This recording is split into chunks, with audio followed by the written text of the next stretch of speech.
byahoze bituriza mu myaka itambutse, uyu munsi wakoze, uyu munsi dutuyemo, uyu munsi tumaze kumenyera, tumaze kubifata nk'ibisanzwe, kandi mu myaka yashize, mu mezi yatambutse zaramarira kuri twebwe. Tuje gutura uruvange rw'ibyo byose, mwami w'abami. Ndagushimira ko utuzi, uri umwe muri twebwe, uramuzi kandi ntabwo umwitiranya n'undi. Nasomye ijambo ryawe rirambwira ngo n'imisatsi yo ku mitwe yacu irabazi. Ntiwayoberwa rero uko arara, ntiwayoberwa icyo yazanye mu mutima w'igihe yazaga hano, ntiwayoberwa icyo afite mu mutima kubyinira, ntiwayoberwa icyo afite mu mutima gupfukamiye, byose urabizi. Nta na kimwe gihishwe amaso yawe, ngo umwijima n'umucyo byose ni kimwe imbere yawe, kandi uri umutunzi w'imbabazi.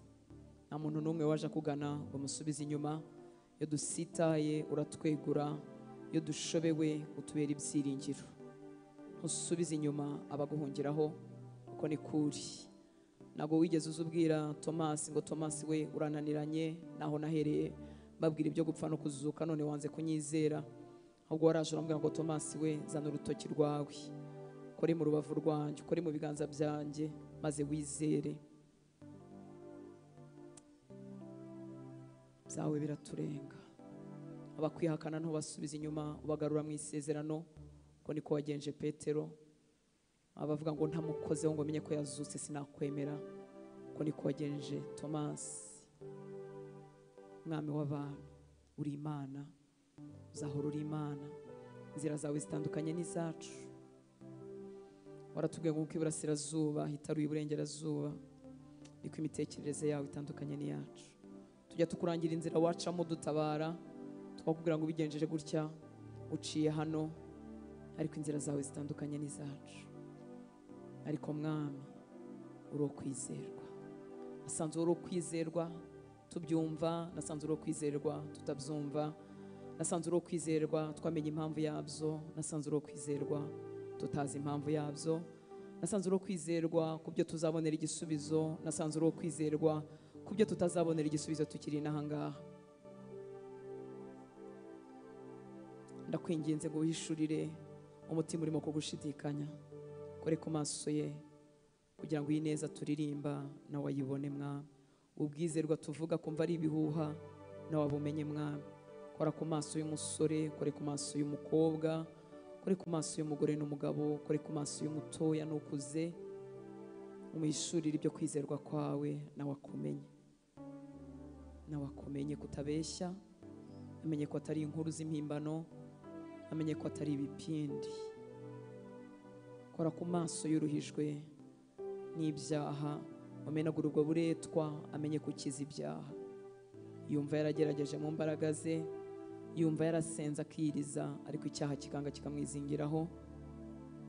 Ca uwo mugozi, amenye ko no kubohoka bihari muri wowe. Menagura ubwo buretwa muri uyu mugoroba, yakire gushobozwa na bwa buntu waduhaye.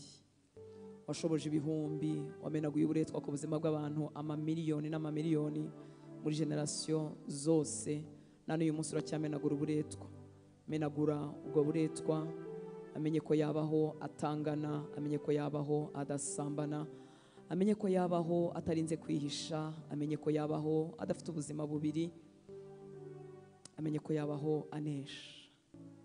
Reka bidukorere uyu mugoroba, genda hagati muri twebwe, ukore operasiyo z'ubumana zishoborwa nawe wenyine hagati muri twebwe. Usange buri mutima usure, uzure, wubake bundi bushya, maze natwe tubereho kuguhesha icyubahiro, kuko ugikwiriye, kuko ugikwiriye. Katuririmba gatoya tuvuge ngo ni umugabo w'umunyakuri. Ibihamya birahari. Icyampa akakuzanira ibihamya uyu munsi wagenderaho iminsi ikicuma.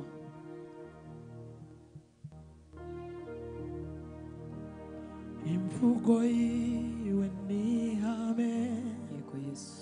tegereza umusinisa. Ubwo ari data wabivuze bizoshika. Ni umugabo w'umunyakuri.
reka mbabwire muri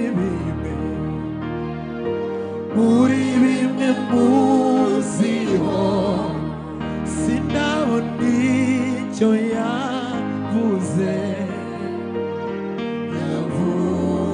kera ibyo bintera gutegereza agategereza nkomeye yukora ibyo narabona nzabibona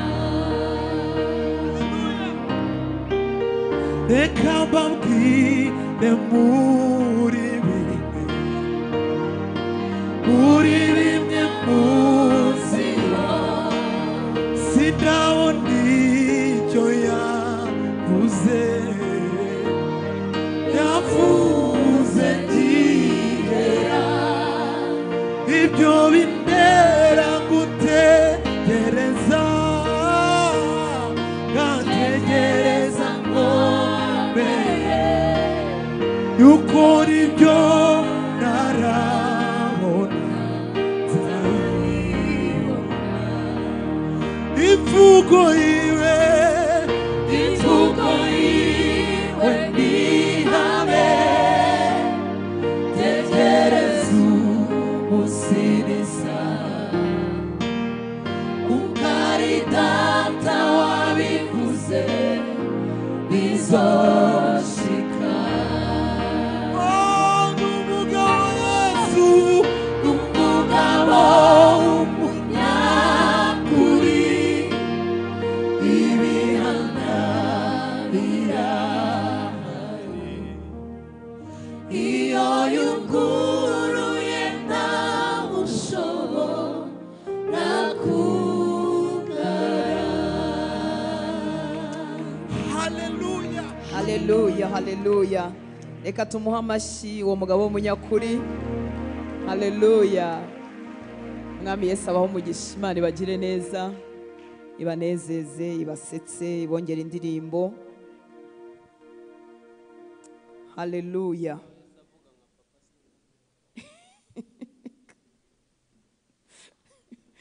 Haleluya. Reka tumuhe icyubahiro. Haleluya, haleluya. Reka tumuzamurire amaboko. Haleluya. Mubwire uti warakoze Mwami Yesu, icyubahiro ni icyawe. Ni umugabo w'umunyakuri. Ibyo nibyo ushobora kuba utarabibona uyu munsi, ariko ihanganeho gake kandi wihanganire aho avugira. Haleluya. Wihanganire ku birenge bye. Ndahamya neza ko tuzahura nyuma y'imyaka itari myinshi. Ukambwira uti bya bintu nasanze ari byo. Mbwirira umuntu mwicaranye uti ihanganeho gato, ihanganeho gato kandi utegerereze ahakwiriye. Ni umugabo w'umunyakuri. Haleluya. Ntekereza ko mu by'Imana yampaye ari ugukomeza abera ku buryo mbese ubutetsi budushiramo. Niyo nshatse kuvayo ngo nganisha ahandi nisanga iteka araho nagarutse. Abakijijwe ko dukwiriye gukomerera mu mwami, imibabaro y'isi ntiturusha imbaraga, tugakomerera mu mwami, ntagire ikitubasha, ntagire ikiducogoza, dushyigikiwe n'umwuka wera. Haleluya. Ariko kandi iyo nsomye Bibiliya, isezerano rishya ryose nibwo twajya mu rya kera, sanga huzuye kugira neza kwa Yesu. Imana ishimwe cyane. Ntabwo yaguhamagare kukugira ibuye n'igiti n'igufa ryumagaye. Yesu ni umugizi wa neza. Iyo usomye ubutumwa bwiza usanga Yesu yaragendaga agirira neza n'abatabitegereje, n'abatamuzi ngo bamugane. Haleluya. Muribuka wa mugabo yasanze arwaye imyaka 38 ku kidendezi. Ntabwo yari ategereje Yesu, nta nubwo yari amuzi, kandi byari byarabaye byinshi byaranicanze atazi icyo akeneye. Muribuka igisubizo yamuhaye, simfite umuntu n'ibindi. Ahandi yahuye n'umupfakazi wari ufite umwana w'ikinege bagiye gushyingura. Ndahamya ko umupfakazi atari yarumvise amakuru ya Yesu, kuko iyo yumva nawe yari kujya kumutuma nk'uko kwa Yayiro bamutumyeho, yari kujyayo nk'uko wa mugore wavaga amaraso yagiyeyo. Ntekereza ko nta makuru ya Yesu aharaho yari afite. Yari agiye gushyingura ibyiringiro bye byose. Ntekereza ko uri umupfakazi kandi ufite umwana w'ikinege, ibyiringiro bye byose yaragiye kubishyingura. Ariko Yesu mu mbabazi ze, n'abatamuzi, haleluya, n'abatamutegereje, n'abadafite kwizera, abandi bose bari bamuherekeje ntacyo bamufasha uretse kurirana nawe, ariko Yesu arahinguka aramureba aramumenya. Yesu yakurebye mu kivunge arakumenya. Yeshobora kukureba nkabona agakanzu ni keza simenye ko umutima washize, ariko Yesu yaturebye aratumenya. Amubona mu kivunge asanga amarira ye atandukanye n'ayabamuherekeje. Amenya ko ari we mupfakazi kandi we ko yapfushije umwana we w'ikinege. Aramwegera vuga ngo atabimusabye. Atabimusabye aramwegera, akora ku isanduku, akora ku kiriba, amuzurira umwana aramumusubiza. Haleluya. Sesi iri ku mwana yongeye gupfa nkuko twese tuzapfa, ariko byibuze hagati aho ngaho yamuzaniye ibiryohereye mu muzima. Umwami Yesu aguha ibiryohereye. Haleluya. Abantu bararakaye habe twe umwami Yesu aguha ibiryohereye. Ariko umuntu abitegereza igihe kirekire akavuga ati vugire nyine urutanse, wivugire wigendere nyine nanjye nigendere. Ariko nukuri Yesu arabizi ukeneye kuryoherwa, arabizi ko ukwiriye guseka, arabizi aza ahantu yakora gutya ngo itoto rikagaruka, gusaza imburagihe bigahagarara. Aza ahantu yakora gutya nawe ugaseka, ukareka kujya wihisha. Urabizi hari igihe ubuzima umuntu aca mu buzima akajya akwepa abantu, wagira imana umuntu akaba atakubonye. Ntabwo si ibyo bintu mubizi, ugakwepa. Mbese iyo ugize ibyago barakubona, ariko ubundi kubw'umugisha wajya ubacaho amakwe ukayakwepa, ibiriye ukabikwepa. Materaniro nyine kuko wishakira imana ukiyizira, ariko ukisohokera mbere utanduranije. Ahantu rero Yesu ajya akora, none umuntu akumva yaza imbere, agukorera aho ngaho. Haleluya. Akore aho ngaho, hagutera kuvuga ngo umwami Yesu ineza yawe narayibonye, nzayibwira abatayizi. Agukoreraho kandi arahazi, ntidukenera no kwamurangira. Amen. Hanyuma igihe rero atarahakora, aguha ubuntu. Ubuntu bumeze nk'amababa, ubuntu bumeze nk'imbaraga ziterura umuntu zikamubesha hejuru y'imurusha imbaraga. Ubuntu, grace. Ubuntu butwaza umuntu ikintu atakabashije, atakabaye yitwaza, bukamutambutsa. Mu gihe dutegereje igisubizo cyiza, aguhe ubuntu. Ntuhereyo, ntiwicwe n'agahinda, ntushoberwe, ntusare, ntuve ku Mana, ntureke kumukorera. Aguhe ubuntu yo kabyara. Numva mbuzi cyane. Nabyo no kwiyemera. Ibaze kuvuga ngo ubuzi cyane. Ubuntu bw'Imana butagira akagero. Ariko nzi ko bubaho utwaza umuntu. Umwami Yesu rero abagirire neza. Mwakoze kuza gusenga, murakoze komeza kugirira Imana inyota. Umwami Yesu abaho umugisha. Dufite amasengesho kuva ku wa mbere nkuko abakozi b'Imana babibabwiye. Ya masengesho yacu iminsi 3, ngwino dufatanye gushaka mu maso h'Imana. Ndakwinginze ubigire ibyawe, uyirize, usenge, dufatanye gushaka mu maso h'Imana. Duhure hano nimugoroba saa 11. Hanyuma uri no mu rugo ubonye akanya muri pause cyangwa ryari, ufata umwanya wo gusenga, wizindure, ugira icyo ukora gitandukanye na routine yawe, ushake mu maso h'Imana. Tuzagira ibihe byiza byo gusenga, kandi ndumva neza ko Umwami Imana ataduhamagarira ubusa. Mubyibuke ko mu muntu ubuntu hatabamo gusenga, iteka turembuzwa n'Umwuka Wera. Rero Umwuka Wera azagushoboze, aguhe imbaraga z'umwuka, aguhe n'imbaraga z'umubiri. Hanyuma ukwezi kwa gatanu kuva ku itariki 8, murumva amasengesho tuyakora ku wa mbere 29, 30 no ku itariki ya mbere z'ukwa gatanu. Hanyuma ukwezi kwa gatanu kose tuzaba dufite inyigisho zo gukiza umutima. Mu by'ukuri nubwo n'ubundi ijambo ry'Imana rikiza umutima, ariko tuzabana na Evangeliste Lambert ndetse na timu yo muri RR Ministry. Abagize umugisha wo kuba muri izo nyigisho murabyumvaho icyo mvuga. Umutima ukize, tuzaba tuvuga umutima ukize w'umurinzi ku nkiki, kuko ushobora gukizwa ariko ukagumana umutima udakize.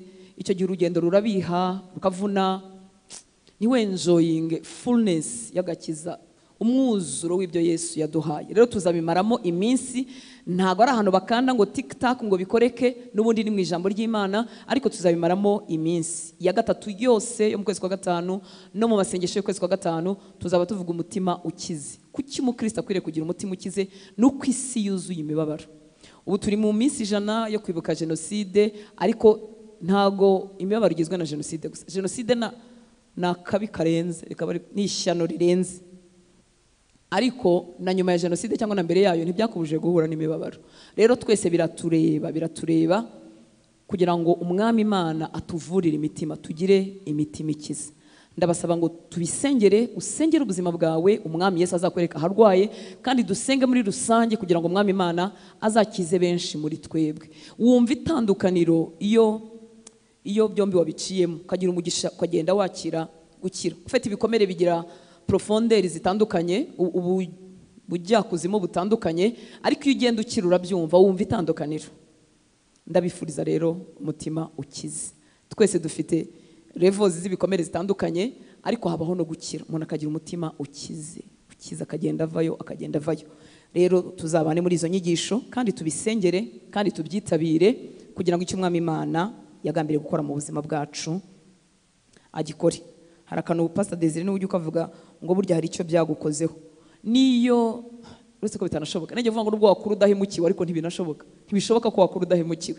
Ariko no kuvuka gusa, wenda ukaba mu muryango usa nkaho ari mwiza, ariko ejo ugapfusha papa hakiri kare, ugapfusha mama hakiri kare, cyangwa ukagira umupapa uri irresponsible, utita ku bintu, cyangwa ukagira umumama utameze nk'uko yagomba. Byose biradukomeretsa. Kuvuka se muri nk'abana benshi, ariko ukajya wumva mu mutima wawe, ukurikije uko bafashe umwe mu bo muvukana, ukumva we baragusumbanishije, kumva umeze nk'aho batagukundaga cyane. Ibintu byinshi cyane biratubabaza. Kuba uwanyuma se mu ishuri bakakwita amazina, kuva mu ishuri se wabuze minervare, ibintu byinshi by'imibabaro n'indi tarondoreka. Ibwo navuze yoroheje kugira ngo nkwereke ko isi irakomeretsa, isi irababaza. Rero iyo tugize umugisha wo kubona inyigisho nk'izo zituma tugira umutima ukize, reka tuzifatire hejuru, umwami Imana akorere muri twebwe. Haleluya. Kugira ngo icyo Imana yakugeneye kuba cyo cyose uzagihagararemo. Iyo umuntu agumanye umutima ukomeretse, akora pourcentage ntoya cyane y'icyo Imana yaramugeneye nubwo yakizwa. Uzamana umuntu akijijwe rwose akunda n'Imana, ariko umubureho umunezero imyaka n'imyaka. Burya siko byari byaragenwe, ariko hari ibintu by'ibikomere biri indani bitakozweho. Nongere mvuge ngo nta hantu bakanda, ariko ijambo ry'Imana ni umuti. Haleluya. Ngaho ni mu mpamashyi. Kanirwaneho. Imana ibaho umugisha. Reka dukomeze rero mu ijambo ry'Imana. Turi mu butumwa bwiza bwanditswe na Yohana, igice cya 4.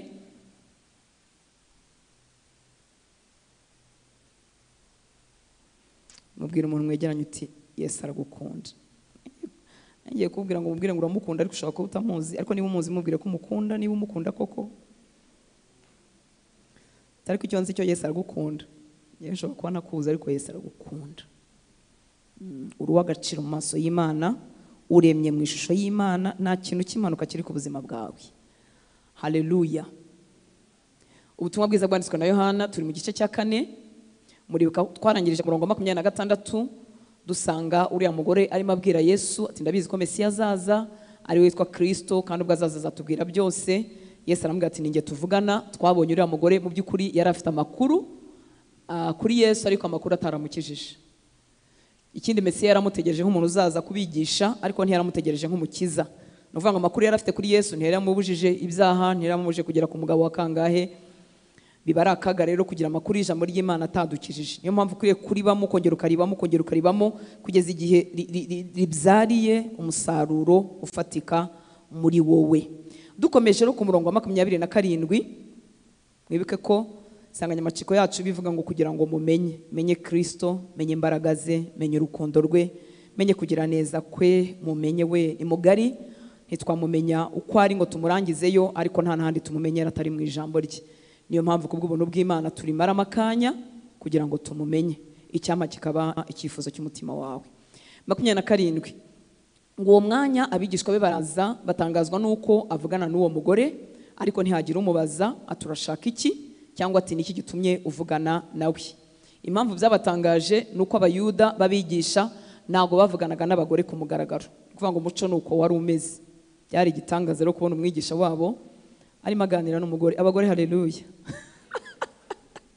Imana ni inyembabazi, natwe yaratuzanye. Imana ishimwe cyane. Amen. Kandi ntukajya uburana cyane n'abantu bavuga ngo abagore ntibakwiriye kuba bigisha, ntukajya uburana nabo. Yubabwira uti nimwigishwa n'abagabo ntacyo bitwaye, tuzahurire hehe? Mu ijuru. Hari icyo bitwaye ibyo bintu yemwe? Icyangwa nuko yumvira ibyo umugabo amwigisha, hanyuma nanjye wigisha abagore mukumva ibyo mvuga, hanyuma tukazahurira hehe mu ijuru. Kuko twese dufite imirongo ya Bibiliya idushyigikira. Ubwo rero izo mpaka ntiwazazivamo, ahubwo mbwira uti komeza wumve ibyo abagabo bavuga, hanyuma tuzahurire hehe mu ijuru. Byari kuba ari ikibazo iyo ijambo ry'Imana ryatubwiye ngo umuntu uzabwirizwa n'umugore ntazajya mu ijuru, ntazakira agakiza. Nibwo byari kuba ari ikibazo, sibyo nshuti z'Imana?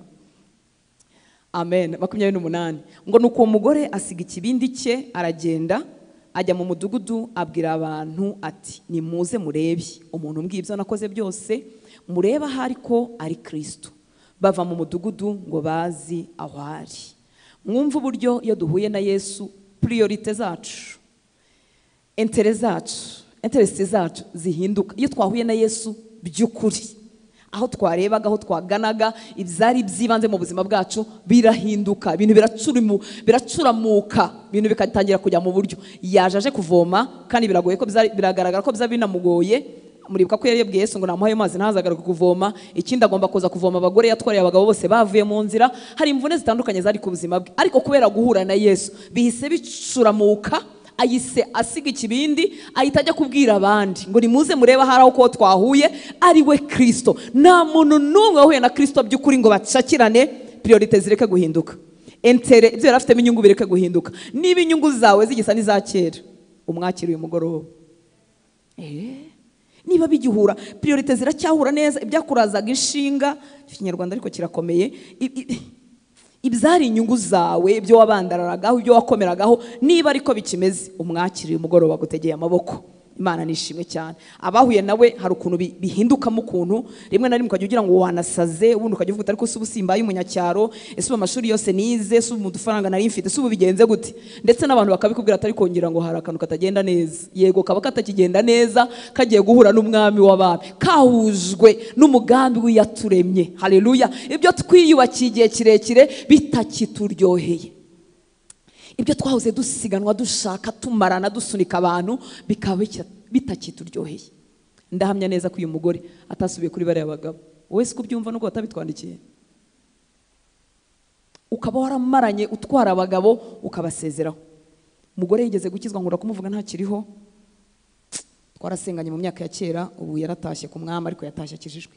Akizwa ari ibyo twitaga deuxième bureau, sinzi ubu ntago ngira ngo ariko bakibyita, banze ibyo bya deuxième bureau byarashaje. Kandi uwo mugabo amutunze ayigisha abana barabyaranye umugabo, ari ibintu byabaye. Urabona hari igihe bitinda bikaba official byarabaye nkuko.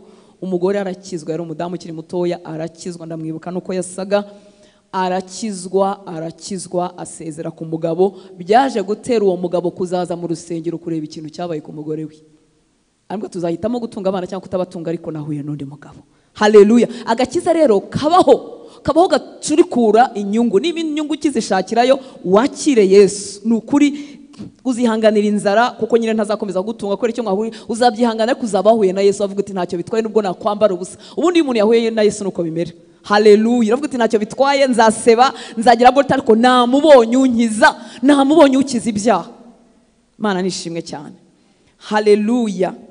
Nimuze murebe umuntu mbwiye ibyo nakoze byose, mureba hari ko ari Kristo. Nuvuga ngo yahise yihuta ahita asubira mu mudugudu ajya kubibabwira. Yaje kuvoma, ariko impinduka zazanywe na Yesu ntizitumye akomeza aho yaganaga, ahubwo arahindukiye. Ndakwifuriza izo mpinduka zizanwa nuko twahuye na Yesu. Imana nishimwe. Ibyo ngibyo birakoreka mu buzima bw'umuntu wese wahuye na Yesu. Naravuga iby'umuhamagaro ngo winjire mu kuba mu wundi murimo n'ibindi, ndavuga ubuzima bw'umuntu ku giti cye. Vuga ngo ku giti cye impinduka ziraba iyo umuntu yahuye na Yesu. Haleluya.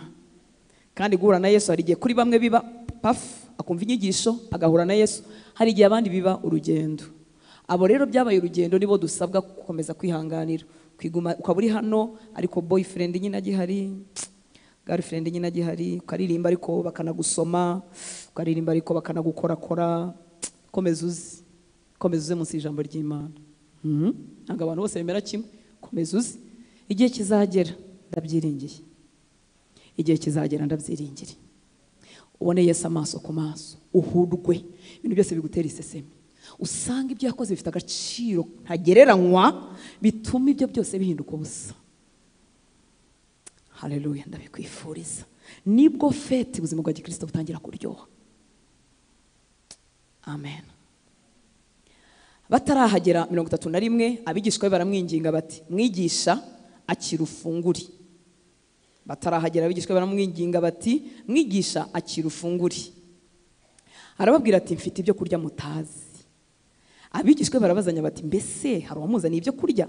Yesu arababwira ati ibyo kurya byanjye. Mwabyumvise we? Ibyo kurya byanjye ni ugukora ibyo wantumye ashaka no kurangiza umurimo we. Umva ndinginga umwuka wera ngo tugeze hano hantu yo kabyara.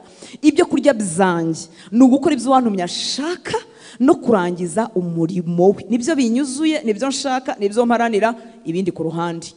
Ibyo kurya ubundi biri mu bintu by'ibanze bigize umuntu. Nibyo bitutunze, nibyo bitugize, ndetse bizana n'umunezero. Kwiriza, haleluya. Abiriza akantu kagashiha, ukajya wumva utazana ugaturuka akantu kagashiha kakajya kazamukamo gutya ahantu. Kuko mu bigize umunezero w'ubuzima harimo no kurya.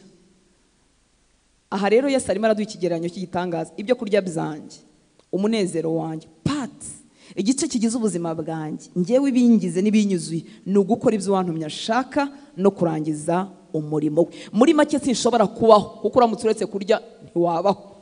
Sinshobora gukora ubushake bw'uwantumye kurangiza umurimo we, nibyo bingize, nibwo buzima bwanjye. Muri make ntabikoze sinabaho. Haleluya. Data tugezeyo. Gusohoza ubushake bwa data nicyo Yesu avuga ko abereyeho, nicyo kimugize, niwo munezero we. Turasaba data ngo tugezeyo, atwigize imbere. Mana nishimwe cyane. Hari ikintu kimwe rero nabonye aho niho ngejeje kumenya gihatse ibindi kandi kiticuzwa akenshi mu kubyiga ubushake bw'Imana. Ikintu ntago kiba ari icyaha. Umwami witwa Butunzi, muramuzi? Ni ikintu kiba turagitorera mu bwenge bwacu, mu matwi yacu, mu buzima busanzwe. Ni ikintu dutorera ariko gifite imbaraga zo kubyiga ubushake bw'Imana mu mutima w'umuntu. Ntagira n'umuntu ubivuga, ndetse na pasiteri akabyumva, n'umugore n'umugabo bakabyumva, n'abandi bantu batekereza neza bose bakabyumva bakanabyapuruva. Gifite imbaraga. Umwami witwa Butunzi afite imbaraga zibyiga ubushake bw'Imana mu mutima w'umuntu, ntamenye ko yatandukiriye. Akajya yumva ntacyo bitwaye kuko ndavuga ngo icyarye birasoundinga logically. Wacyongereza we.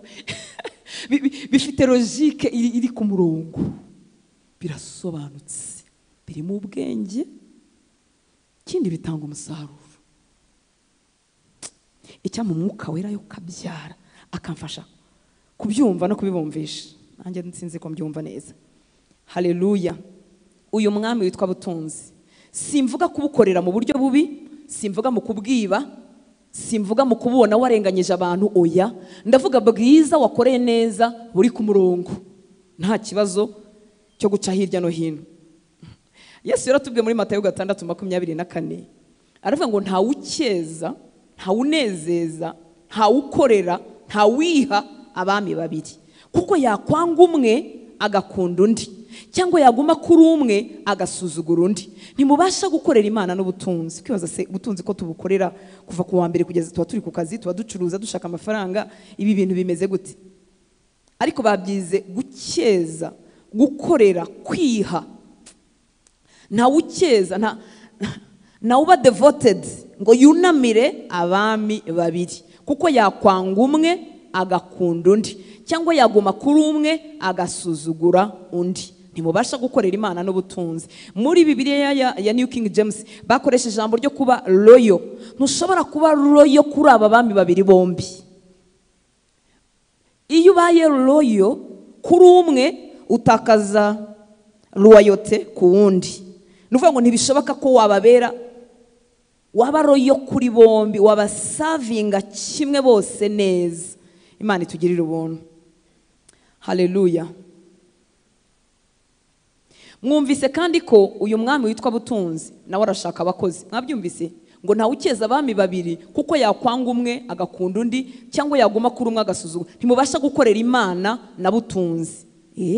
Nkuko Imana ishaka abayikorera, na Butunzi arashaka abantu baba royo kuri we.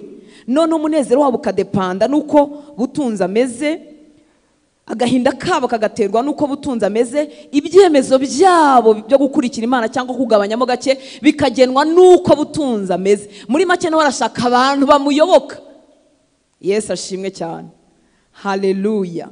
Uyu mwami kandi cyangwa se uyu mwuka ukorera mu butunzi, niba ariko navuga, kumuyoboka inshuro nyinshi umuntu abikora atabitekerejeho. Biroroha kumukorera, kumuyoboka, kuba royo kuri we, umunezero wawe cyangwa agahinda kawe, kwizera kwawe, ibyiringiro byawe cyangwa kubibura bikadepanda nuko ahagaze, utabanje no kubitekerezaho. Biba inconsciemment kuko tumaze imyaka turi hafi munsi y'ubutware bwe. Imana ishimwe. Kuki kumuyoboka umuntu atabitekerejeho byoroha? Icya mbere nuko atanga identity. Atanga identity. Afite ubushobozi bwo kukuremera uriwe, ukabyimenyaho, n'abantu bakabikumenyaho, bakabikubahira cyangwa bakabigusuzugurira bitewe nyine nuko butunzi angana. Afite imbaraga zitanga identity. Ubundi identity nyayo itamburwa tuyihabwa n'Imana. Ariko butunzi agira imbaraga zitanga identity. Watambuka nawe butunzi yakugiriye neza, watambuka nawe ukumva abantu barimo barabibona. Bakamenya nyine kuje. Hanyuma butunzi yaba yiteye amababa yagiye, ukamera nk'umuntu wenda kubebera nk'uwanyagiwe. Kandi uracyari wowe, niba ufite ibiro byinshi nk'ibi byanjye uracyabifite, indeshyo iracyariyi, hari n'igihe imyenda bitarasaza cyane, cyambaye neza wagira. Ariko ukajya murumva uburyo aduha identity, tukema, akagira n'imbaraga ziyitunyaga, ukagenda umeze nk'uwanyagiwe.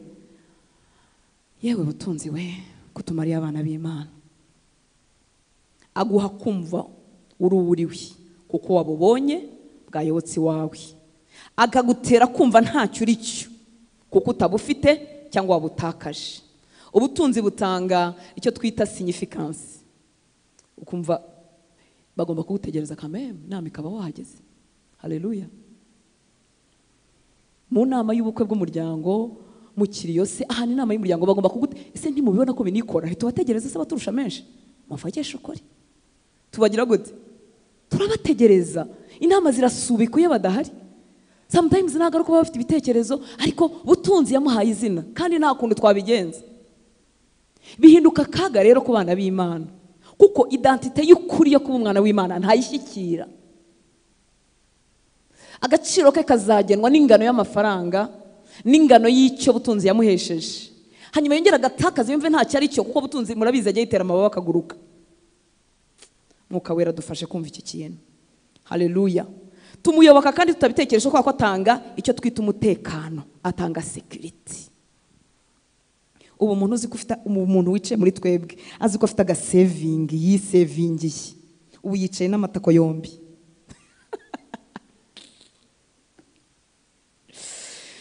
Kandi nta security bo mu isi. Ni byiza gukora, ni byiza gusevinga, ntago turimo turwanya ibyo byose, oya turagakora tugire na menshi, twubake n'urusengero rwacu, nimba ari n'urusengero, nimba ari na sare, sibyo? Ayo mafaranga turayakeneye, sibyo nshuti z'Imana?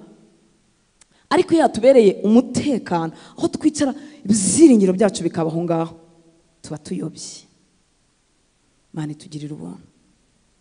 Umutekano ukaboneka kuko ubutunzi tubugezeho, kandi umutekano tukawutakaza ukaducika kuko ubutunzi bwacu bwanyeganyejwe. Atanga ikintu cyenda kumera nk'amahoro, ikintu cyenda kumera nk'amahoro, amahoro ya fake.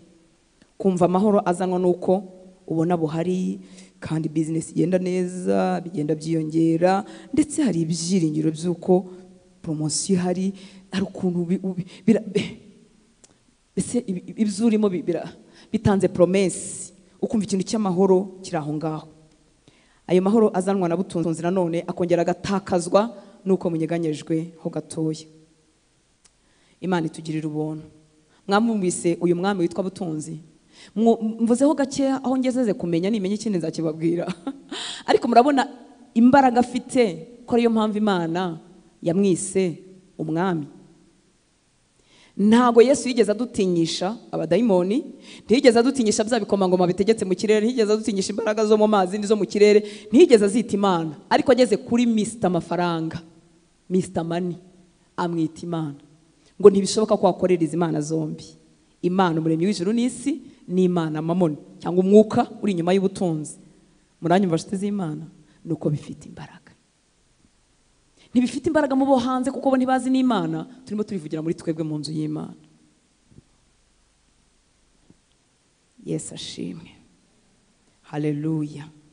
Ubutunzi ni bwiza ariko iyo budutegetse babuhindutse ikibazo. Kuki mbutinzeho? Nuko ari bwo bufite imbaraga zo gusohora umuntu mu mugambi w'Imana atanabajije. N'abantu bangahe bashobora gufata iminsi yo gusenga abonye imirimo ibiri, umwe ufite amafaranga menshi n'undi ufite makeya? N'abantu bangahe, ni bangahe twibwije ukuri bashobora gufata umwanya wo gusenga kubaza Imana ngo Mana ubushake bwawe ni ubuhe? Ni bangahe? Umuntu leta avuga ati Imana ngize gute iranyibutse. N'abantu bangahe bafata umwanya wo gusenga mbere ko bimuka mu gihugu kimwe ngo bajye mu kindi? Ariko iyo menye ko ninturi Burundi nzagira amafaranga menshi, namenye ko nintura muri Amerika amafaranga aziyongera, ngenda ntabajije. Kandi mu bindi bintu byose mba nabajije. Ugiye gushaka umugabo urabaza, wajya gushaka umugore ugafata umwanya wo gusenga, rimwe na rimwe ugafata umwanya wo kubaza Imana umuhamagaro ufite, rimwe na rimwe ukabaza Imana ibintu bitandukanye. Ariko iyo habaye ubusumbane bw'amafaranga, hari menshi mitagira gute ngenda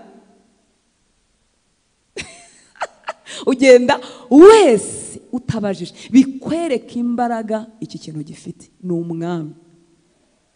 Ni umwami ufashe ku gakanu abantu benshi, kandi ni umwami ugusohora mu bushake bw'Imana n'imigambi y'Imana buke buke. Reka mbabwire, niko ko ibihugu biteye imbere ni byiza, akazi kampaye amafaranga rutoya nakoreraga ni keza, ariko kuba bana n'Imana by'ukuri, kuba agomba kugera ahangaha Yesu yatujyanye, haleluya, ngo mfite ibyo kurya bindi mutazi, gukora ubushake bwa data no kurangiza umurimo we. Abifuza kubaho basohoza icyo data yabageneye, bagira umwanya kubaza Imana ku bintu byose, nubwo byaba bibongera andi mafaranga, nubwo byaba bibatuza mu gihugu giteye imbere. Ariko ni bake, ni bake. Uko Satani arushaho gukanda ubukungu barushaho kuba bake. Uzi kutazamerera kumera mvuga no guflorisa, uzi kutazerera imbuto ahantu hose mu bihugu byose. Niba waragenewe gutura mu Burundi, ariho Imana yari yaragambiriye ko izagukoresha, nugera mu Burundi uzera imbuto 100, bya bindi bavuga, uzikuba au centuple, uzagira umusaruro wose Imana yari yarakugeneye. Ushobora gutura muri Nigeria, ubu ntanga kuvuga ibihugu mwenda kujyamo,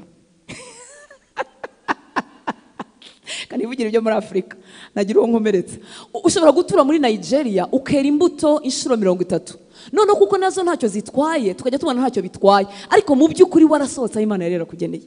Mbinginge inshuti z'Imana, uyu mwami witwa amafaranga, kuba akunda Yesu, kubifuza ko bazaba ikintu cyose Yesu yabageneye, fata umwanya kuvuga ati se ko bibyibushye, ko bifite imbuto ziflorisa zirimo zimpamagara, ese mwa ni wo bijyanye n'umugambi wawe?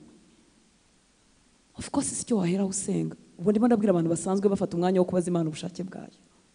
Mva mbuze uko mbivuga, ariko barahari babyumva.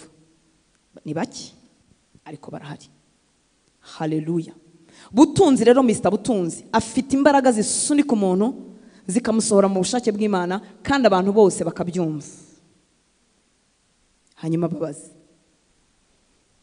ubwo abantu bose nibamera gutyo, harya ni bande bazatwara ubutumwa bwiza mu bihugu bitarageramo ubutumwa bwiza? Ko mu kuba abamisiyoneri bitagira amafaranga. Ubu hari umuntu uri muri twebwe uri mu sengera asaba Imana kuzaba mu misiyoneri? Kamumirizi. Ni bande bashobora kubwira Imana ngo Mana umuhamagaro wawe ku buzima bwanjye ni uwuhe? Ese tuvuga niba narahamagariwe? Ibi bituzana imbere nabyo hari ukuntu bisigaye byitiranwa n'amafaranga, kandi koko muradukunda mukaduha impano rwose mukatubyinirira.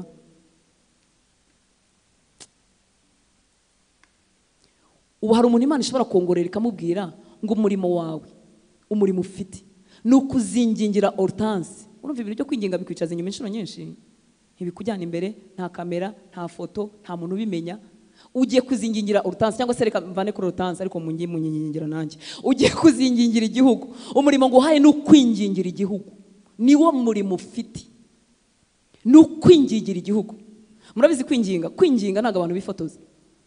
Buri haje mu byo kwifotoza, kwinginga nta kuba kurimo. Nuvuga ngo gusiba kurya nta muntu uri bimenye, ugiye kwicisha inzara nta muntu uri bimenye, ugiye kwiriza nta muntu uri bimenye, wingingira igihugu gusa. None si iyo mihamagaro no kuva kwitabaho. Ubu twese twahamagariwe kugira ibifaranga byinshi, kujya imbere y'abantu bakadukomera amashyi. Impamvu ndimo mbabwira Mr. Butunzi,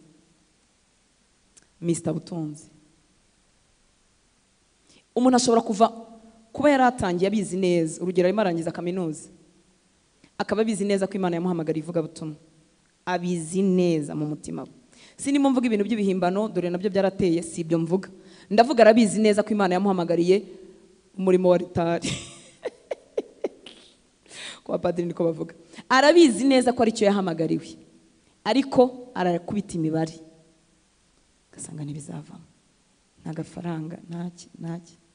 Ariko umutima urahamanya n'umwuka w'Imana ko yahamagariwe umurimo wivuga butumwa. Azagisha inama pasiteri, agisha inama abantu b'ababyeyi, agisha inama twese tumubwire ngo oya buriya nukubanza ugakora, ukiyubaka, ukagira n'umugore, none ukajya ugira n'ikintu usiga mu rugo.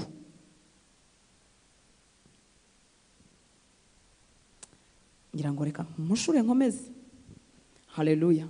Mwumvise uburyo Mr. Butunzi ari ufite imbaraga zo gusohora umuntu mu mugambi w'Imana, umuntu atatekereje kabiri.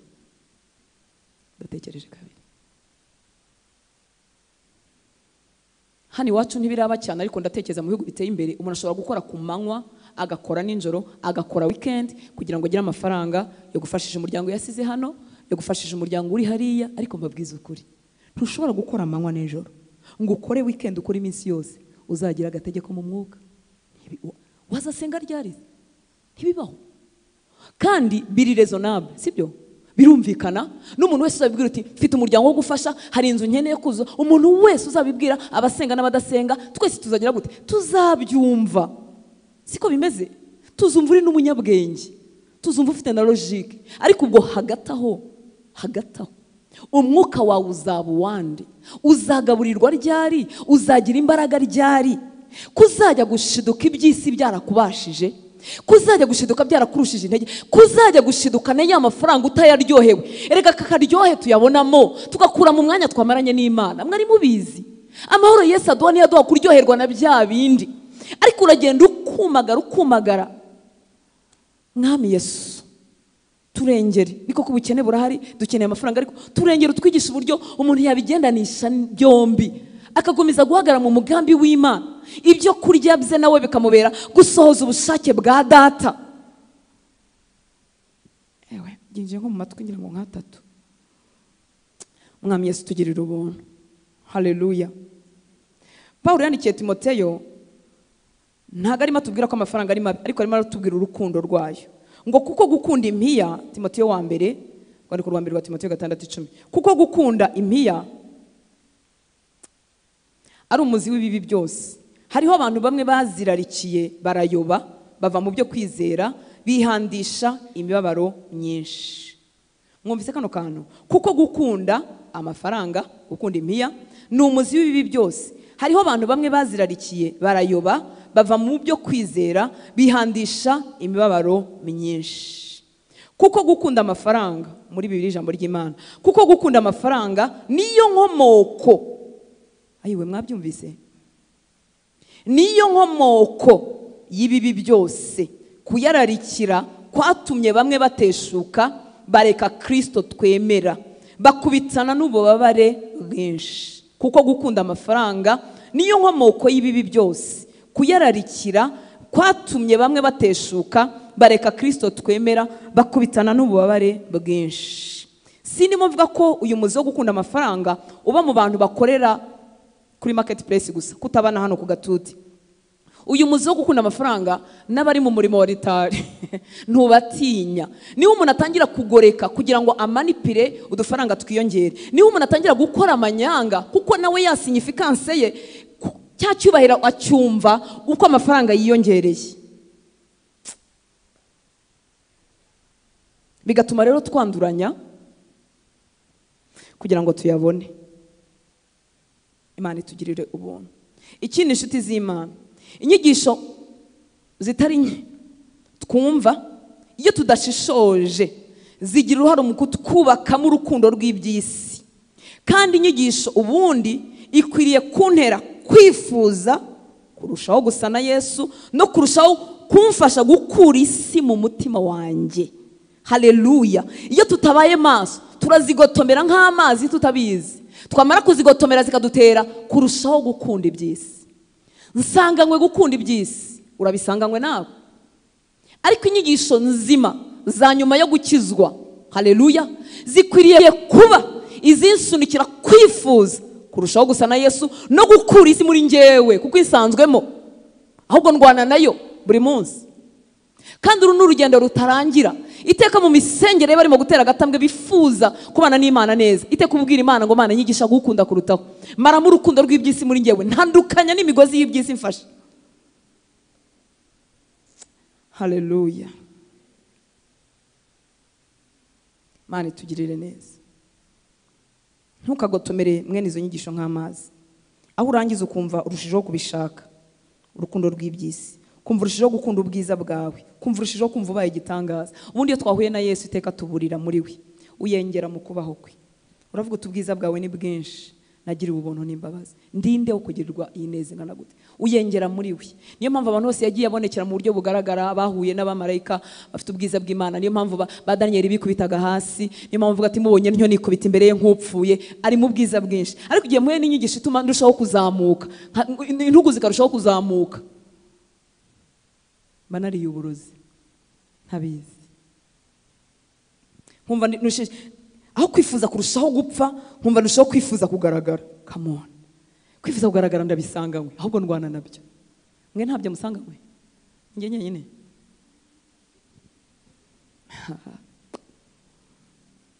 Uzi umuntu yikoreye akantu keza kakageraho ubomba abantu bose babimenye. Siko bimeze? Urase no mu mama uvanye umwana ku ishuri wabaye wa mbere, azabikubwira utabimubajije. Urase nawe umwana yaratsinzwe azajya ashaka kumunyereza kugira ngo utamenye iby'iwacu. Kuko akeza twifuza kukagaragaza niko tumeze. Ariko kuba muri Kristo bituma tugenda umunsi ku munsi tuyengera muri we. Twifuza ko Yesu amenyekana, twifuza ko Yesu agaragara, twifuza kuburira muri we. Ni urugendo rutarangira, ariko ni urugendo burya rwatangiye wakizwaga ukwiriye gukomeza. Mana tugirire ubuntu. Haleluya. Kimwe mu bidushoboza gutsinda uyu mwami witwa butunzi no gukunda gutanga ari nta kindi ngamije. Uyu mwami ahabera mubi agutera gutanga ariko ugashaka nuko banamenya nyine ko watanze.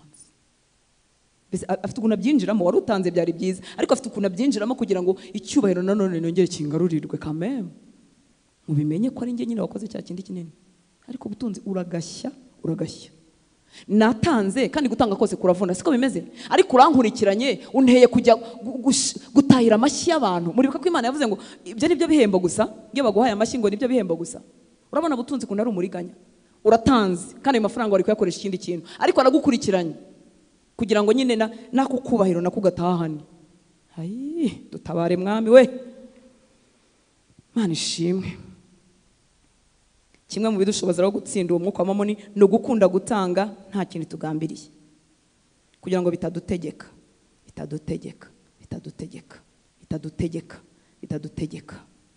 Muri Luka 16:9 kugeza kuri 12 haravuga ngo kandi ndababwira nti ubutunzi bubi. Luka 16:9 kugeza kuri 12 kandi ndababwira nti ubutunzi bubi mu bushakisha inshuti, kugira ngo nibushira bazabakire mu buturo bw'iteka. Hari umuntu nakurikiye umuvuga butumwa kano karongo numva gasobanuye mu buryo buryoheye. Yaravugaga ngo ubu butunzi bubi, ariko no muri no muzindi Bibiliya bakoresha mamoni bitwereka ko ari amafaranga. Tekereza ko amafaranga aba butunzi bubi kubera ko twayakunze, ngo tubushakisha inshuti. No kuvuga ngo twagombye kubukoresha kugira ngo abantu bakizwe. None ahangaha akavuga ngo kugira ngo nibushira bazabakire icyo yita ubuturo bw'iteka ni mu ijuru. Mbese twagombye gukoresha ubutunzi twahawe n'Imana mu ivuga butumwa, mu kugirira abantu neza, kugira ngo abantu bakizwe tuzabasange mu bwami bw'Imana. Haleluya. ubutunzi nicyo byagombye kumara, ariko reka twikomereze. Ngukiranuka ku cyoroheje cyane abakiranutse no ku gikomeye, kandi ukiranirwa ku cyoroheje cyane abakiraniwe no ku gikomeye. Impamvu navuze ngo kimwe mu bikubita uyu mwami witwa butunzi, kimwe mu bimucogoza no gukunda gutanga, kandi tugatanga nta kindi tugamije ari kugira ngo nshime Imana ku byo yampaye. Ku icumi haratubwiye ngo ukiranuka ku cyoroheje cyane abakiranutse no ku gikomeye, kandi ukiranirwa ku cyoroheje cyane abakiraniwe no ku gikomeye. Butunzi kugira ngo akomeze amfate mu ijosi n'akagozi, iteka mbwira ko ibyo ntunze bidahagije, ko mu batanga burya singe babwiraga. Mwabyumvise? Kandi Bibiliya iratubwiye ngo ukiranuka ku cyoroheje cyane. Niba nkiranutse ku gihumbi cyanjye, niba nkiranutse ku ijana ryanjye, mba nkiranutse n'igihe nzabona za miliyoni. Kandi ukiranirwa ku cyoroheje, niba nakiraniwe ku gihumbi cyanjye, mba nzanakiranirwa n'iziba nyinshi. Muranyumva nshuti z'Imana? Si ikibazo rero cy'uko nahawe byinshi cyangwa biki, ni ikibazo cyo kutazirikanwa na butunzi. Byiringiro byanjye bikaba mu Mana, sinakire ya sekirite butunzi atanga. Imana nishimwe. Haleluya. 11 akavuga ngo niba mutakiranutse mubikijwe ubutunzi bubi, ninde uzababitsa ubutunzi bw'ukuri?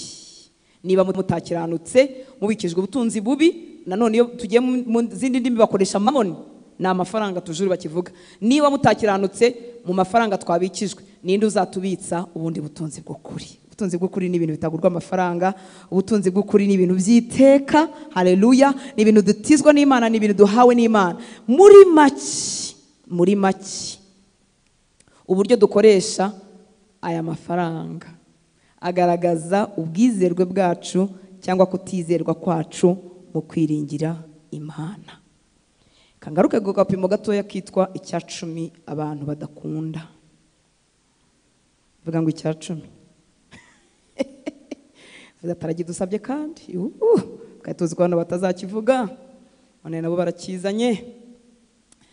Imana nishimwe. Ngiye nkita agapimo gato, murabizi cyari mu mategeko isezerano rya kera. Mu isezerano rishya ubundi ntidukwiye gutanga icya 10, dukwiye gutanga byuzuye, bisesekaye, bisendereye. Ese iyo byuzuye bigasesekara, ubwo byakabaye bijya munsi y'icya 10 cyangwa byakabaye bijya hejuru yacyo? Abavuga hejuru reka turebe.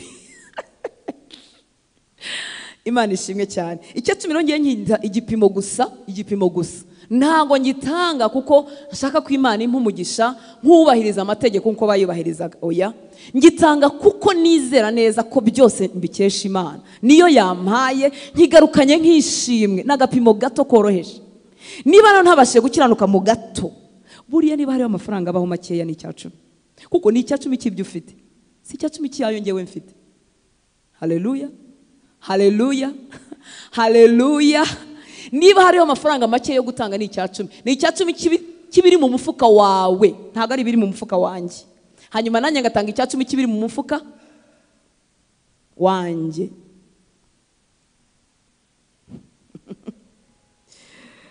Oh, haleluya barokore. Haleluya. Kubahabwa rero n'Imana, kubazi ko bahawe n'Imana, uburyo dukoresha ubutunzi bijya biba igipimo kigaragaza ko turabizerwa cyangwa tutaribo. Ese dukwiriye kwegurirwa byinshi cyangwa bikwiriye kugarukira aho? Kuki butunzi mutinzeho mitana namuvaho? Nuko niwe mugabo cyangwa se niwe mwami ujya witambika, akitambikana umuntu mu gusohoza ubushake bw'Imana, mu kugera kuri rugero yavuga ngo ibyo kurya byanjye no gukora ibyo wantumye ashaka no gusohoza. None yakwitambikamo ntagire umutenga butunzi, ntagire umuvuga, ntagire umugira inama, kuko tuba twumva ibyo yakoze bifite logique. Yesu ashimwe. Haleluya. Haleluya. Hakaba hari ikintu uzi neza ko ari Imana yaguhamagariye gukora, ariko ukakivamo kuko butunzi arimo agaragara ko yabonekera hariya, ukamusanga ukajya kumushaka, ntagire n'umuntu n'umwe kugira inama, kuko twese birumvikana mu mitwe yacu. Murumva uburyo dutwaje igitugu? Sinzi niba ndimo kubivuga neza. Reka tumuveho, ariko wishyirireho akabalance, wishyirireho umunzani. Ushobora kuvuga utari utarega ibyo bintu urimo ntibinandeba, none singiye ko nta nayo ngira. Nikuvuze?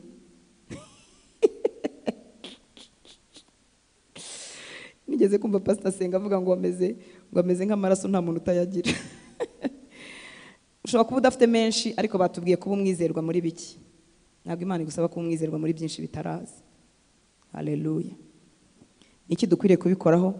Niba umunezero wanjye, sekirite yanjye, ibyiringiro byanjye bizamuka uko yabonetse bikanamanuka uko yabuze, uyitomba ko abantu ari akabazo, twongere twiyegurira Imana.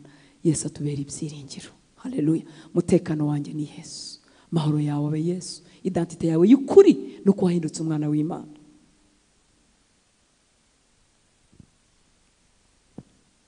Kuko atari umurimo uba umunsi umwe, niyo mpamvu dukwiriye kubisengera. Iteka turi mu bihe byo gusenga cyangwa usenga uri na wenyine buri munsi, ukwiriye gusaba Imana ko ikugabanya mu rukundo rw'ibyisi buri munsi. Ntandukanya n'ibyo nkunda, ntandukanya n'ibyo mbandarayo, ntandukanya n'urukundo rw'ibyisi, ntandukanya no gukunda amafaranga, ntandukanya no gukunda icyubahiro, ntandukanya nabyo.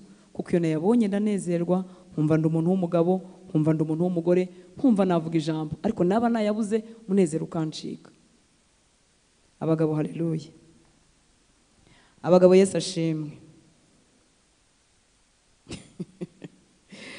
Iyo uyafite utahute, iyo wayabuze utahumeze uti. Ndavuga mu mutima.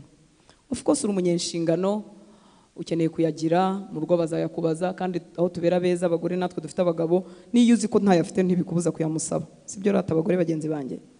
Iyo ufite umugabo niyo uzi ko nta mafaranga afite ntibikubuza kuyamusaba nyine kuko uramufite. Kereka iyo utamufite cyangwa ari muri babandi batajya bataha. Ariko iyo umufite nyine kuko ari umugabo urabimusaba. Ariko bagabo bari muri Kristo Yesu, iyo winjira mu rugo uyafite wayabonye, winjira ute? Iyo winjira utayabonye umutima wawe haba harimo iki? Iyo uzi ko uyafite kabisa ibintu byaciyemo, hari ukuntu utaha wumva uremereye. Yaba yabuze ukumva hari ukuntu wajegeyemo. Reka kujegera, byiringiro byawe biri muri Yesu. Haleluya. Mafaranga n'ibikoresho data azayaguha, kandi nunayabura ujye utegereza kugira neza kuri bukurikireho. Mana nishima. Ariko mwe kwemera ko adutegeka, kuko nadutegeka rya jambo ryavuze ngo bihandishije imibabaro myinshi, kuko bagiye barushaho kwifuza ibindi. Reka dukomeze. Sorry. Narondore kwa mwese y'ubutunzi. Namutinzeho. Reka dusome twihuse hano. Ngo mbese ntimuvuga ngo 35. Mbese ntimuvuga ngo hasigaye amezi 4 isarura rigasohora. Dore ndababwira ni mwubura amaso murebe imirima yuko imaze kwera ngo isarurwe. Umusaruzi ahabwa ibihembo, ateraniriza imyaka ubugingo buhoraho, ngo umubibyi n'umusaruzi banezeranwe. Kuko iri jambo ari ry'ukuri ngo habiba umwe hagasarura undi. Imirima ireze. Abo ni abantu biteguye kubabwira ubutumwa bwiza. Haleluya. Mitima yabo Mwuka Wera arayiteguye. Genda ubabwire. Ikindi kintu kiryoshye aha kuri 36 ngo ateraniriza imyaka ubugingo buhoraho, ngo umubibyi n'umusaruzi banezeranwe. Kuko iri jambo ari ry'ukuri ngo habiba umwe hagasarura undi. Abakorera ubwami bw'Imana bakubiba akaba ari ngewe uzaza gusarura. Nshobora kuba ari ngewe wabibye akaba ari uzaza gusarura. Imana nishimwe cyane. Abifuza kubaka ubwami bw'Imana ntibagirirana ishyari. Insengero zirakavuka, ministry zirakavuka, kuko hari umuntu utazigera atega amatwi ubutumwa bwiza rutanzavuga. Hari umuntu utazigera, ariko uzatega amatwi undi muntu, uzayatega wowe nutangira umurimo w'Imana Imana yashyize ku mutima wawe. Rero abubaka ubwami bw'Imana ntibagirirana ishyari. Umwe arabiba undi agasarura. Ushobora kumara imyaka hano utari wakizwa, wumva ariko ukazakirizwa ahandi hantu, kandi ugahita uhaguruka mu mbaraga nyinshi ugakorera Imana. Imana nibihererwa icyubahiro. Haleluya. Umubibyi n'umusaruzi bose banezeranwe. Gikwiye kudutera agahinda nuko wava ku mwami. Mana nishima.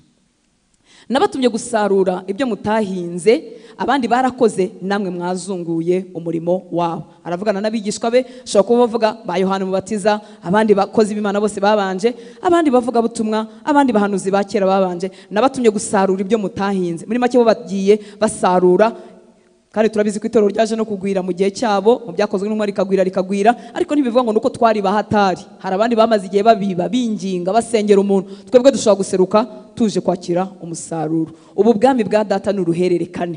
Bamwe barabiba hakazaza n'abandi bagasarura. Uretse ko data yifuza ko aho wabibye wakomeza kuhakurikirana kugeza igihe azatangira imbuto. Wibwira umuntu ubutumwa bwiza ngo umutere hagati. Yesu ashimwe cyane. Komeza umukurikirana kugeza igihe azakomerera mu mwami, kugeza igihe azagira inyota, akagira imbaraga zo kwigenza ku maguru ye. Wimusiga hagati mu rugendo. sibyo nshuti z'Imana? Jya umubaza uwatumiye akaza hano, uwabwibye agakiza, jya umubaza uko ameranye n'umwami, nubwo yaba ari kuri n'aba ari hafi umugereho kenshi gashoboka. Imana ishimwe cyane. Haleluya, haleluya. Kuri 39, nuko benshi mu Basamariya bo muri uwo mudugudu bizera Yesu kuko bumvise amagambo y'uwo mugore ahamya ati yambwiye ibyo nakoze byose. Nuko Abasamariya bamusanze baramwinginga ngo agumane nabo, asibirayo kabiri. Bizeye Yesu bivuye ku mugore utaramara n'iminsi myinshi ababariwe. Haleluya. Uwari umunyabyaha mu kanya gatoya ahuye na Yesu arakize, mu kandi kanya abwiye umudugudu wose barahuruye baje kureba Yesu, kandi nabo barizera. Mana nishimwe cyane. Cyane Imana ikatsa umuriro mu mutima wawe kwifuza ko abantu bamenya Yesu. Ngo nuko Abasamariya bamusanze basanga Yesu, ngo baramwinginga ngo agumane nabo, asibirayo kabiri. Hizera abandi benshi baruta abambere kuko biyumviye ijambo rye. Maze babwira umugore bati noneho si amagambo yawe yonyine aduteye kwizera, kuko natwe twiyumviye tukamenya ko uyu ari we mukiza wo bari mu isi koko. Haleluya. Mwumvise ko bakijijwe ntakiri umwigisha, bariyumviye kandi bamenye ko uyu ari we mukiza w'isi. Haleluya. Abasamariya barakijijwe kubera umugore ubabariwe mu munota umwe. Abarokore haleluya, haleluya. Mujye mukura amaso kuri past y'umuntu. Umwami Yesu adutiza amaso ye, sibyo? Uzi ko tujya tuba abafatanya na Satani kurega bene data no kubashomba. Nguriya se ngo yarinda ejo bundi, nyine yariyo. So what? Yaziye abaki? Yaziye abarwayi. Nako kinji. Rero wowe ari mutagatifu kanaka, mutagatifu Hortense, Saint Hortense wavutse akijijwe. Ashwi. Yari umunyabyaha hanyuma yahuye na Yesu. Haleluya. Kandi Yesu yaziye abarwayi. Hari igihe ugira umugisha ntiwivurugute mu byaha, ariko nawe wari wo kurimbuka. Nubwo utivuruguse wari wo kugira gute? Kwivuruguta ni bibi. Bisiga inkovu, bigasiga amateka, ndasubira inyuma gusiba. Abahungu haleluya. Ukaba pastor ariko hari akana wabyaye hehe mu busore kazajya kaza gahagarare ujye kupresenta abana bawe. Ujye kupresenta abana bawe azemo na wa mwana Apostle Masasu yamwise perpendiculaire. Wa mwana uri perpendiculaire na waba abarahageze. Amateka Yesu aratubabarira, ariko biba bihagaze gutyo. Abafite amahirwe rero mureke gubisesekamo ibyo byose, mukurikire Yesu n'umutima wanyu wose, mwe gusigaye ibintu by'ibitrase bidasibika. Ababifite kandi Yesu yaratubabariye, ariko mwikongeramo ibindi. Haleluya. Imana nishimwe. Natwe twiyumviye tumenya ko uyu ari we mukiza w'abari mu isi. Iyo minsi birishize avayo, murabizi baramwinginze kugira ngo agumane nabo. Dashoje. Iyo minsi birishize avayo ajya i Galilaya, kuko Yesu yahamije yuko umuhanuzi atagira icyubahiro mu gihugu cy'iwabo. Reka wumva abanyagalilaya ntago bamwakiriye nk'abandi banenaga. Abasamariya bamwakiriye n'umutima wose, kandi bamukinguriye umutima bamenya ko ari we mukiza w'abari mu isi. Bamurengeje kuba umuyuda, bamenye, muribuka ko batavuganaga, bamenye ko ari umukiza w'isi, bamukinguriye umutima wose. Asubiye iwabo rero, ageze i Galilaya, abanyagalilaya baramwakira. Bamwakira ngo kuko babonye ibyo yakoreye Yerusalemu byose mu minsi mikuru, kuko muri iyo minsi niho bari bagiyeyo. Nuvuga ngo bamwakiriye kubera ibitangaza rero yakoze, ariko batamuhaye umutima wose. Akira Yesu wese n'ibitangaza bye bizaza. Haleluya. Wishaka mu kiganza cye ngo wange mu maso he, tumbira mu maso he ntuzabura ikiganza cye.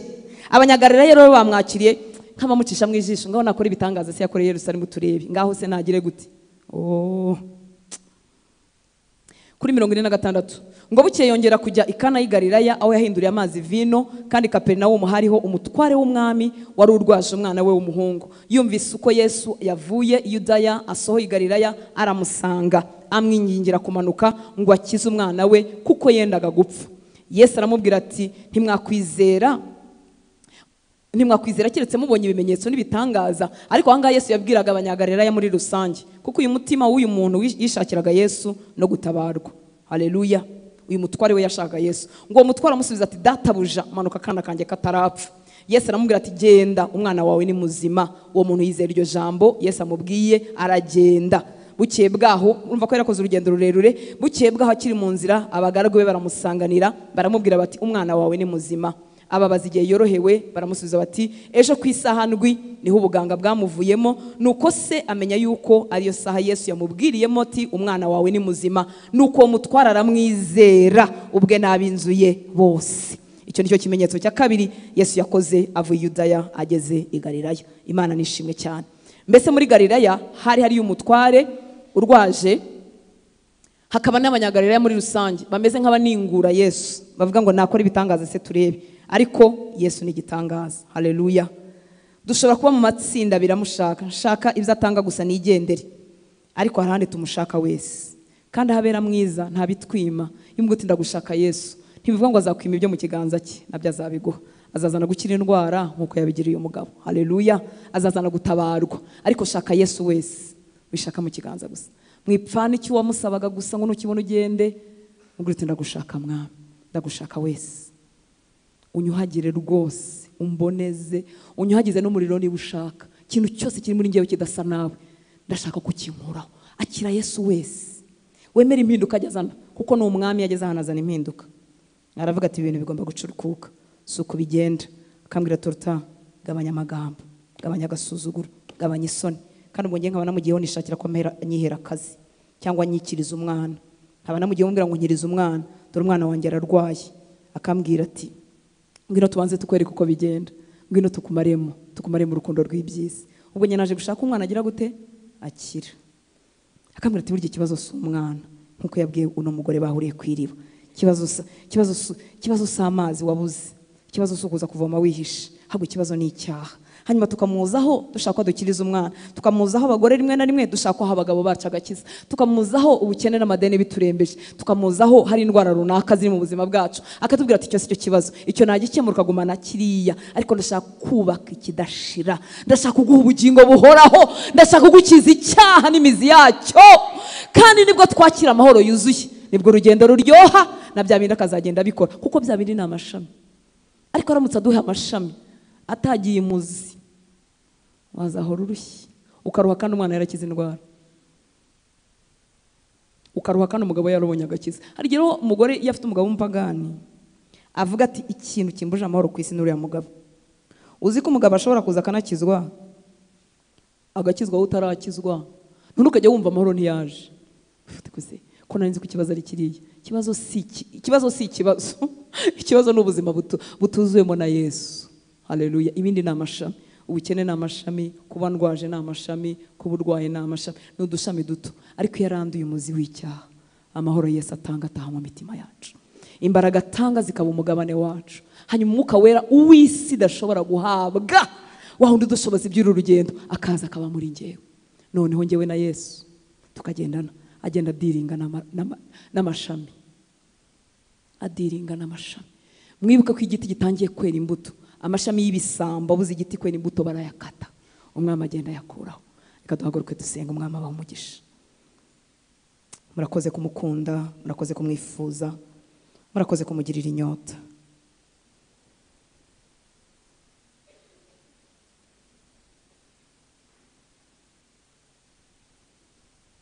Ubwo umwami Yesu ankunda ndaha amahoro,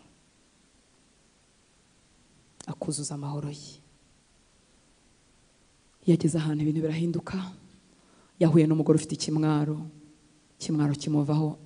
Yari yaje yihishe, agenda ku manywa y'ihangu, agenda yemye, abo yihishaga ajya kubahamagara. Akwiyereke, akwihishurire, yuzure mu buzima bwawe.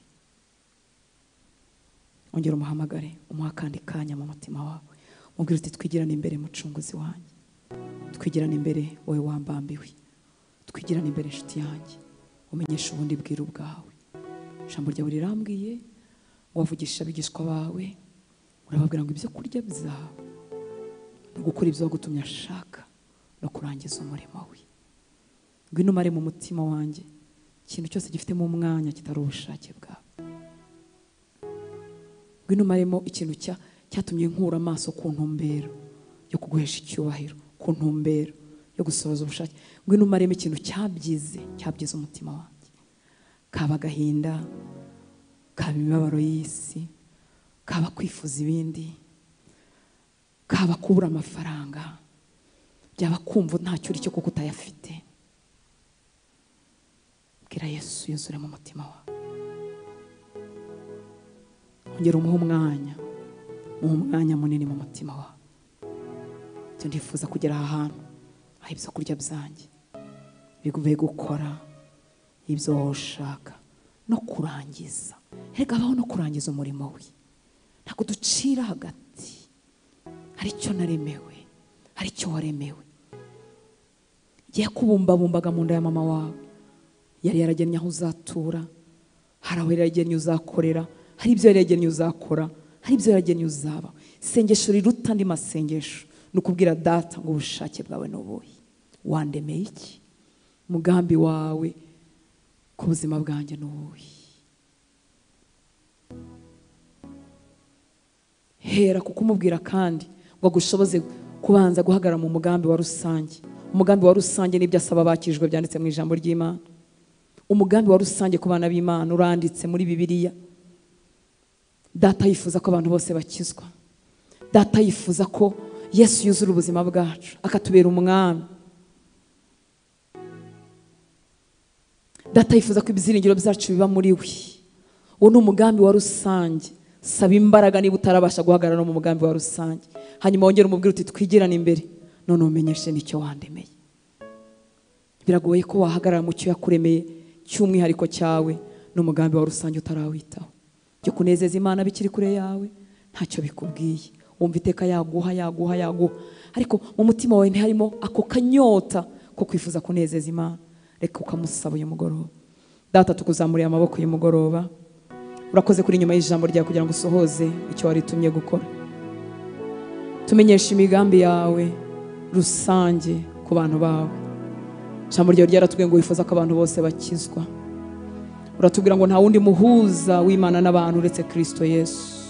Ndetse uratubwira ngo nta rindi zina abantu bahawe abantu bashobora gukirizwamo ni iryawe Yesu. Reka uwo mugambi rusange ku bari mu isi bose usohoze ku bahungu bawe n'abakobwa bawe bari hano. Suka inyota mwami w'abami yo kwifuza gukora ubushake bwawe. Suka inyota muri iyi mitima. Buri muntu muri twebwe yifuze kukunezeza birushijeho, yifuze kwigira imbere mu kukumvira, yifuze kumenya impamvu yo kubaho nyagora ku ngoma. Reka imbaraga zawe zitumanukire, zicagagure igitutu uyu mwami witwa butunzi yatuyoboje akadutwaza tukihandisha imibabaro myinshi. Imitima yacu igatwarwa no kwifuza ibirenzeho. Imitima yacu igategekwa nabyo, umunezero wacu ukagengwa nabyo. Amafaranga yaboneka tukanezerwa, yabura umunezero ukaducika. Kandi warayaduhaye ngo atubere igikoresho, ariko ibyiringiro byacu bigume muri wowe. Tugusabye imbabazi. Cyo mugozi mwami w'abami, cyo mugozi utuzirikana na mamoni, cyo mugozi utuma agaciro kacu kaba mu mafaranga, cyo mugozi utuma twumva ibyiringiro byacu biri muri yo. Cyo mugozi mwami w'abami utwibutse ko turi abana bawe, abana b'umwami w'abami, abana b'umwami w'abami batari ibibyarwa, bafite umurage udashira. Utwibutse iby'ingenzi mwami w'abami. Amaso yacu abariho ahera umunsi ku munsi. Uduha izo mbaraga udafatwa n'iby'isi. Umunsi ku munsi udutandukanye n'urukundo rw'amafaranga, udutandukanye n'urukundo rw'ibishira, maze utwiharire mwami w'abami. Reka umutima ugufitiye inyota urimo kubaza ngo umugambi wawe kuri njyewe n'uwuhe, wandemeye iki, niyo wagennye ko nzahagarara, niba icyo wagennye ko nzakora. Reka ijwi ryawe rituje aryumve, agenda aryumva buke buke kwa kundi ubikora mwami w'abami, ukagenda utubwira buke buke kugeza igihe uzabitangariza. Reka ye kuba nyamugi iyo bijya ngo ubutunzi bumusunikire hirya no hino, kubushaka bitume yibagirwa ko iyi si tuzayivamo mwami w'abami.